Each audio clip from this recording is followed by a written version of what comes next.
काली आंखें जब पलकों को झपकाती है, किसी पेड़ के नीचे कुछ यादें गुनगुनाती है। कुछ प्यार के आधे नगमे, आधी प्यार की कहानी।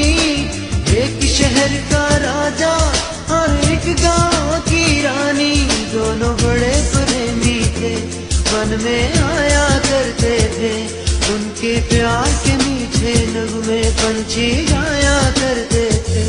अब ना प्रेमी है ना वो बातें हैं, और यादें ही अपनी कमाई है।